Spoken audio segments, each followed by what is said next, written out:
કોલકાતા દુષ્કર્મ બાદ હત્યા કેસમાં સુપ્રીમ કોર્ટે નેશનલ ટાસ્ક ફોર્સનું કર્યું ગઠન 22મી ઓગસ્ટ સુધીમાં સીબીઆઈ પાસેથી માંગ્યો સ્ટેટસ રિપોર્ટ તો સોશિયલ મીડિયા પર પીડિતાના ઓળખ વાયરલ થતા સીજીઆઈએ વ્યક્ત કરી ચિંતા રેસિડેન્શિયલ ડોક્ટરોની હડતાલ સમેટવા કરી અપીલ।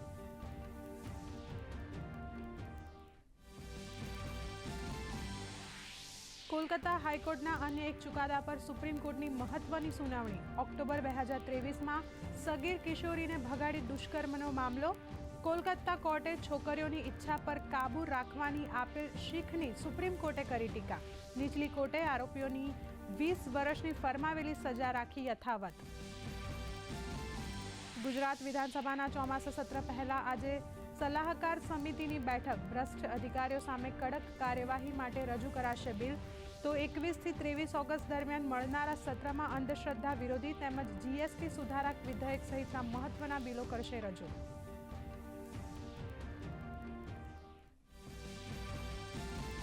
રાજ્યમાં વરસાદની અનિયમિતતાના કારણે 13 જિલ્લાઓમાં અછતનું ઓરેન્જ એલર્ટ। સુરેન્દ્રનગર જિલ્લામાં સૌથી વધુ 70.23%ની ઘટ। દાહોદ, અરવલ્લી, બોટાદ, મહીસાગરમાં પણ વરસાદની ઘટ। બીજી તરફ હવામાન વિભાગે રાજ્યમાં 21 ઓગસ્ટથી ફરીથી વરસાદના એક રાઉન્ડની કરી આગાહી।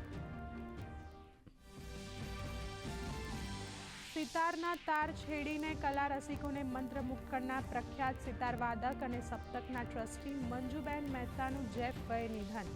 સપ્તકની દીર્ઘદ્રષ્ટિથી ભેટ અમદાવાદ અને ગુજરાતને આપનાર મંજુબહેન સદા રહેશે યાદ।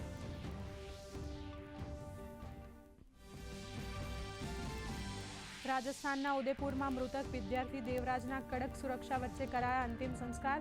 સાવચેતીના ભાગરૂપે શહેરમાં સ્કૂલ, કોલેજ અને ઇન્ટરનેટ સેવા બંધ। તંત્ર દ્વારા લોકોને શાંતિ જાળવવા કરાઈ અપીલ।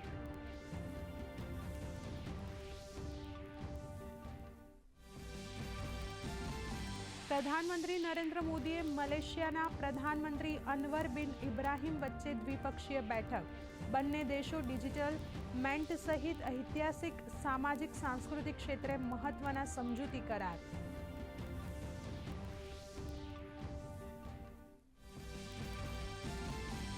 ભારત અને જાપાન વચ્ચે થશે આજે 2+2 મંત્રી સ્તરની વાર્તા। બંને દેશોના વિદેશ મંત્રી અને સંરક્ષણ મંત્રી લેશે ભાગ। રણનીતિક સંબંધોને વધુ મજબૂત બનાવવા અને ભારત પ્રશાંત સ્થિતિ પર રહેશે ફોકસ।